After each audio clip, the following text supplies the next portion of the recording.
Good morning. কেমন আছেন আপনারা সবাই? আশা করছি সকলেই খুব ভালো আছেন এবং সুস্থ আছেন। আমার নতুন একটি ব্লগে আমি শ্রাবণী আপনাদের সবাইকে স্বাগত জানাই। সকালে উঠে প্রায় সমস্ত কাজ বাসি কাজকর্ম কমপ্লিট করে ফেলেছি, যেমন কাপড় কাচা, ঘর মোছা, এই সমস্ত কাজবাজ কমপ্লিট করে রান্নাও চাপিয়ে দিয়েছিলাম। তো এদিকে চিকেনটাও প্রায় হয়েই এসেছে আর কি, আর ভাতটা তো হয়েই গিয়েছে। আর তারপরে ইন্ডাকশানের মধ্যে ইনার জন্য একটু আঝেলো আর কি ঝাল ছাড়া চিকেন বসিয়েছিলাম, তো ওকে একটু আলু দিয়ে ঝোল করে দিলাম। ওর চিকেনটাও রেডি হয়ে গেছে, আর ওদিকে আমাদের জন্য যে চিকেনটা করেছি তাতে একটু ঝোল দিয়ে ওটাকে ফুটতে দিয়েছি। আর ইনার জন্য যে মাংসটা রান্না করেছিলাম তার থেকে অল্প একটু ঝোল, এক পিস মাংস আর একটু আলু আবারও প্রেশার কুকারে দিয়ে দিলাম। আর বাড়িতে না একটু বিরিয়ানির চাল ছিল অল্প একটুখানি, তো ইনার ও সকালের টিফিনটা আর কি বানাচ্ছি। তো যেটা দুপুরে দেবো সেটা তো সকালে দিলে খাবে না, তো সেই জন্য সবসময় বেশিরভাগ খিচুড়ি করে দিই। আজকে ভাবলাম খিচুড়ি না করে এভাবে করে দিই। তো ওই তরকারিটার মধ্যে একটুখানি ওই বিরিয়ানির চালটাকে ধুয়ে দিয়ে দিলাম, অল্প একটুখানি চাল, তো দিয়ে ওটাকে সিটি দিতে দিলাম। আর এদিকে আমার মাংসটাও হয়ে গিয়েছে, ওটাকে আর কি গামলার মধ্যে ঢেলে নিলাম। তো এদিকে বেশ কয়েকটা সিটি দেওয়ার পরে ইনার খাবারটাও রেডি হয়ে গেছে। আর দেখুন আমি সিটির হাওয়াটা বার করতে দেওয়ার জন্য চামচটাকে রেখেছিলাম, তো চামচটা সমেত নিচে পড়লো। তো যাই হোক, ওর খাবারটা রেডি হয়ে গেছে, তো ওটাকে এখন নামিয়ে নেব। আর তারপরে এখন একটু ঢেঁড়স বসাবো প্রেশারের মধ্যে, যদিও ঢেঁড়স প্রেশার কুকারের মধ্যে দিতে লাগে না, কারণ ঢেঁড়স রান্না এমনিতেই অল্প আর কি, খুব বেশি টাইম লাগে না, অল্প টাইমের মধ্যেই হয়ে যায়। কিন্তু যেহেতু ইন্ডাকশানের মধ্যে করব, আর এই প্রেশার কুকারটা ইন্ডাকশানে বসে, তো সেই জন্যই ভাবলাম যে প্রেশার কুকারে করি। তবে আমি না সিটি দিইনি, এমনি নর্মালি এভাবে দিয়ে বসে ঢাকা দিয়ে রেখেছিলাম। আর তারপর হাজব্যান্ড বাজারে গিয়েছিল ও একটু সবজি বাজার করতে, তো ওখান থেকে এসছে রোদের মধ্যে, তো ওকে একটু ভাবলাম লেবু পানি করে দিই। একটু বিট লবণ আর একটু লেবু দিয়ে ওকে একটু লেবু পানি করে দেবো, কারণ প্রচণ্ড গরমের মধ্যে যেহেতু এসেছে, আর বেশ অনেকটা লেবুও নিয়ে এসেছে, তো সেই জন্য আর কি।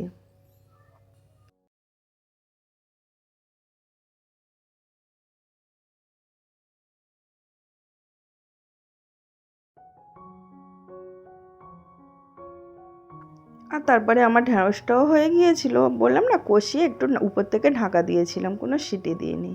তো হয়ে গিয়েছে। এখন এই যে গামলার মধ্যে ছোট একটা জায়গাতে, যেহেতু অল্প পরিমাণে ঢ্যাঁড়স একবেলাই হবে, সেই কারণে আর কি ছোট জায়গা করে ঢেলে নিলাম। তো রান্নাবান্নার কাজ মোটামুটি কমপ্লিট হয়ে গেল।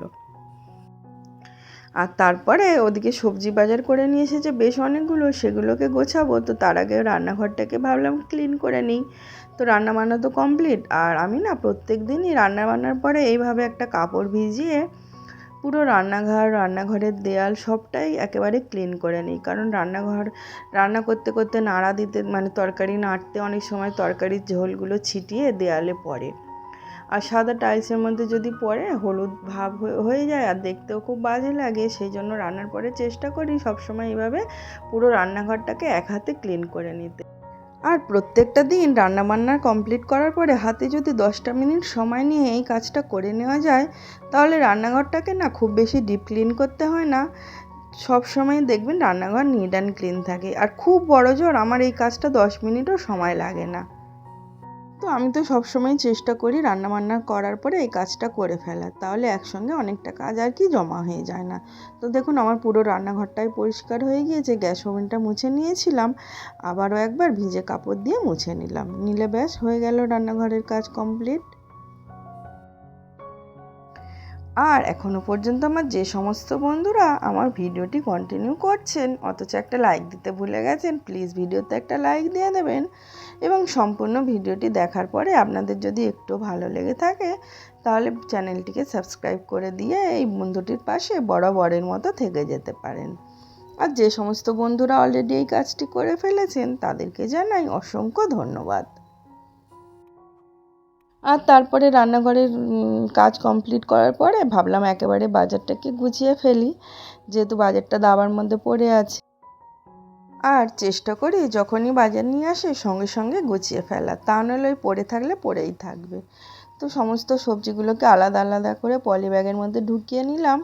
আর ঢ্যাঁড়স আর শসাটা একটু বেশি পরিমাণে ছিল, তো ওটাকে 2 জায়গা করে রেখে দিলাম।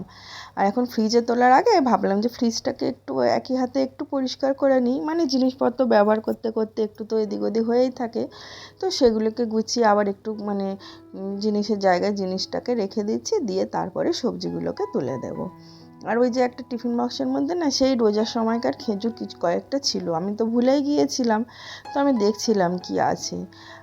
তো যাই হোক, তারপরে সবজিগুলোকে এখন গুছিয়ে নিচ্ছি। আর চিচিঙ্গাটা কোনো ব্যাগের মধ্যে রাখিনি, কারণ বড় জিনিস তো, অত বড় ব্যাগ আর কোথায় পাবো, তো ওটাকে নর্মালি এমনি রেখে দিলাম। আজকে আবার বিকালবেলা একটু যাব মায়ের বাড়িতে, দিদি জামাইবাবুও আসবে, কারণ আমার দাদি মানে আমার বাবার মা, উনি না খুব অসুস্থ, এমনিতেই অসুস্থ, যে উনি বিছানা শয্যা। তো তবুও মানে এখন ইদানিং মা ফোন করে বলছে যে একদমই কোনো কিছু খাওয়া দাওয়া করছে না, একটু এসে দেখে যেতে। তো ভাবলাম গিয়ে সবাই মিলে দেখে আসি, তো বিকালবেলা একটু বের হব। তো যাই হোক, তারপরে ওইদিকে একটু গোটা জিরে নিয়ে এসেছিলো, সেটাকে ঢেলে নিলাম, নিয়ে এখন রান্নাঘরটাকে পুরো পরিষ্কার করে নেব, ঝাঁট দিয়ে নেব আর কি। এমনিতেই তো রান্নাবান্নার পরে ঘর দাবার নোংরা হয়, আর তার মধ্যে আজকে যেহেতু দাবার মধ্যে সবজিগুলো এনে ঢালা হয়েছিল, তো বেশ অনেকটা পরিমাণ নোংরা হয়ে গিয়েছিল, তো একেবারে ঝাঁট দিয়ে নিলাম, নিলে আমার মোটামুটি কাজ কমপ্লিট হয়ে গেল। আর তারপরে এখন বেরিয়ে পড়েছি, আজকে হাজব্যান্ড তো নেই, আমি একা আছি, দিদি জামাইবাবু আগে গিয়েছে, তো ইনায়াকে নিয়ে গিয়েছে, আর আমি এখন এই যে আমাদের এখানকার বাইপাসটাকে ক্রস করছি। আর এই যে দেখুন আমাদের এইখানকার গঙ্গাটা কি সুন্দর লাগছে রাত্রেবেলায়, এখন ঠিক একদম মগরবের টাইমে, মগরব হয়ে গিয়ে 10-15 মিনিট মতো হয়ে গিয়েছে। আর আজকে না খুব সুন্দর হাওয়াও হচ্ছিল, আমার না এই জায়গাটাতে এত ভালো লাগছিল, কিন্তু ভয়ও পাচ্ছিলাম, যেহেতু হেঁটে হেঁটে যাচ্ছিলাম, তার সঙ্গে আবার দাঁড়িয়ে ভিডিও করছিলাম, মনে হচ্ছিল পেছন থেকে না কোনো গাড়ি এসে ধাক্কা দিয়ে দেয়। তো যাই হোক, তারপরে এখানে মায়ের বাড়িতে দিদিরা এই যে মিষ্টি নিয়ে এসেছিলো, বাড়িতে চাউমিন বানিয়েছিল, তো সব মিলে একটু খাওয়া দাওয়া করে নেব, আর কোল্ড ড্রিঙ্কস ছিল। তো খাওয়া দাওয়ার পরে আর খুব বেশিক্ষণ থাকবো না, দাদিমার কাছ থেকেও ঘুরে এসেছি, এসে তারপরে আবার বেরিয়ে যাবো। আর এখানে আমার দিদির মেয়ে কোনো কারণবশত রাগ করেছিল, তো আমার মা আবার ওকে একটু আদর করছিল।